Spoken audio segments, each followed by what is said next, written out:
Hello all. आज मैं लेकर के आई हूँ लोहड़ी और संक्रांति विशेष सीरीज का तीसरा वीडियो। और आज हम बनाएंगे तिल और मूंगफली की बर्फ़ी।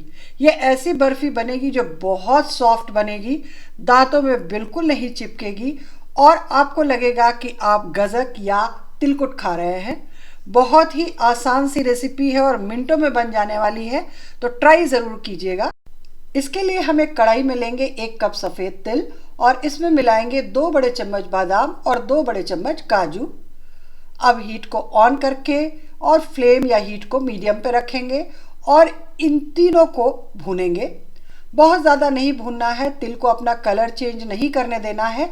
बस जब तिल चटकने लग जाए और थोड़ा फूला फूला सा हो जाए तब तक ही हमें भूनना है। तो आप देखेंगे कि कढ़ाई से तिल चटक रहा है, उछल रहा है।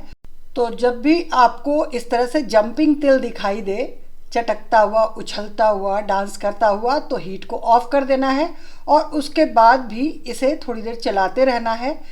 क्योंकि अभी कढ़ाई गर्म है, थोड़ी देर चलाने के बाद हम इसे ठंडा होने के लिए छोड़ देंगे। ठंडा होने के बाद हमने इसे एक बोल में ले लिया है। अब इसमें हम मिलाएंगे आधा कप भुनी हुई मूंगफली, जिसे हमने रोस्ट करके इसका छिलका उतार लिया है। इन सभी चीज़ों को हम एक मिक्सी जार में ले लेंगे और इसे हमें दरदरा पीसना है।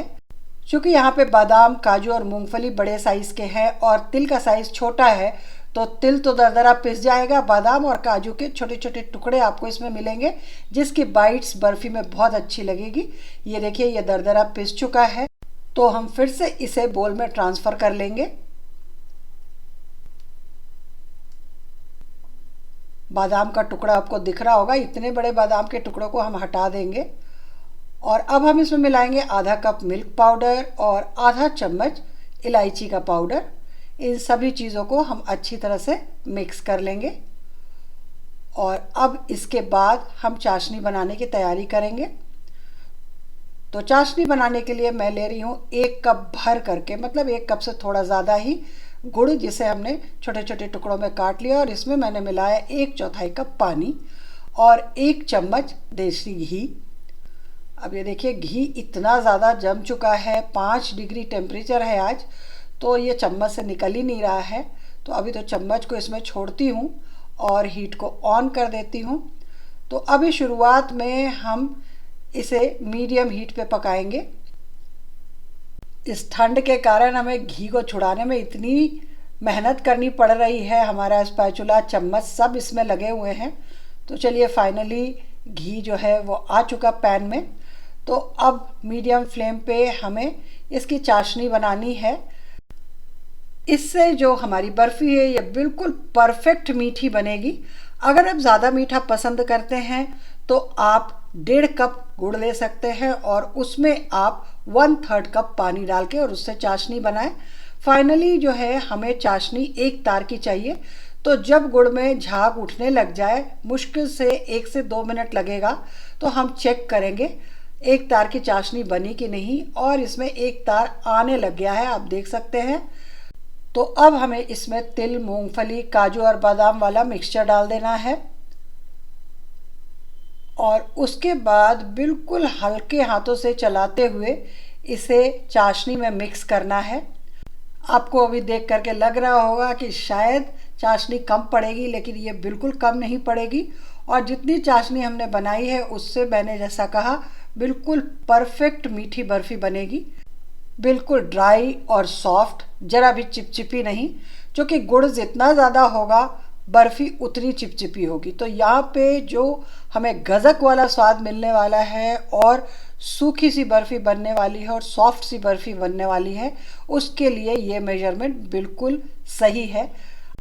हाँ, ये तिल और मूंगफली का मिक्सचर डालने के बाद आप हीट को बिल्कुल लो कर दें और लो हीट पे इसे मिलाएं।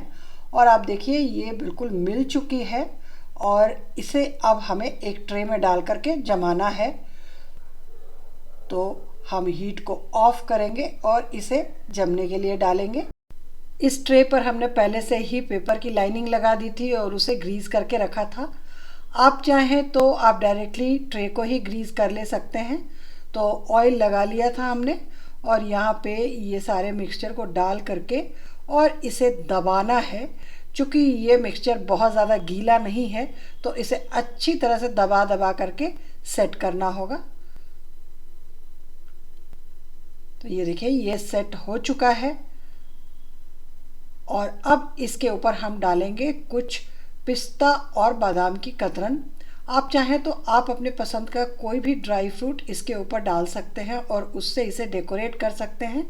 और यहाँ पे मैंने ये पराठा बनाने के लिए ये मैं लेकर के आई थी लकड़ी का, तो उससे मैं दबा रही हूँ इसे ताकि सेट हो जाए वो सारे ड्राई फ्रूट्स इसमें। चूँकि ये बर्फ़ी बिल्कुल ड्राई बनती है तो ऐसा करना ज़रूरी है। अब जब ये हल्की गर्म ही है और गीली है तभी हम इसमें कट लगा लेंगे। एक बार ये सूख जाए और फिर हम अगर इसे काटने की कोशिश करेंगे तो बर्फ़ी टूट जाएगी, तो गीले में ही इसे कट लगा लेना है। और अब दूसरी तरफ से भी कट लगा रही हूँ मैं। आपको जो भी साइज़ पसंद हो उस साइज़ का कट लगा सकते हैं। मैं थोड़ी बड़ी बड़ी बर्फ़ी ही काट रही हूँ।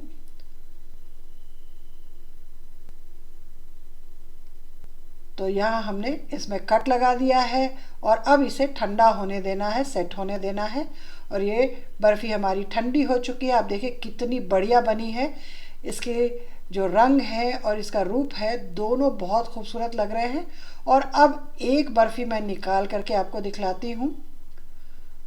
आप देखिए कितनी परफेक्ट बर्फ़ी बनी है, कहीं से गीली नहीं है, कहीं से चिपक नहीं रही है, बिल्कुल ड्राई और बहुत ही बढ़िया। आप यहाँ प्लेट में भी इसे देख सकते हैं,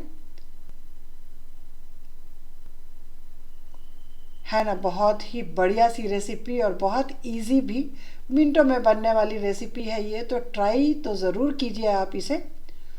और अब मैं आपको इस बर्फ़ी को तोड़ करके दिखलाऊंगी कि ये कितनी सॉफ्टली टूटती है।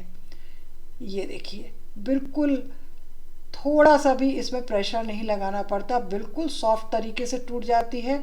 और आप देख सकते हैं गजक के जैसी लग रही है ना। लेयर्स भी आप इसके देखिए कितनी बढ़िया लग रही है।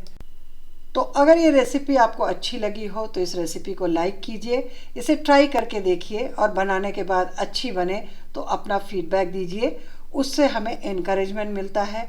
आप हमें कहाँ से देख रहे हैं ये भी बताइए। इस चैनल पे अगर आप नए हैं तो चैनल को प्लीज़ सब्सक्राइब कीजिए। फिर मिलते हैं एक नई रेसिपी के साथ एक नए वीडियो में। इस गजक वाली बर्फ़ी के साथ आप सभी को लोहड़ी और मकर संक्रांति की ढेरों शुभकामनाएं। नमस्ते एंड थैंक यू।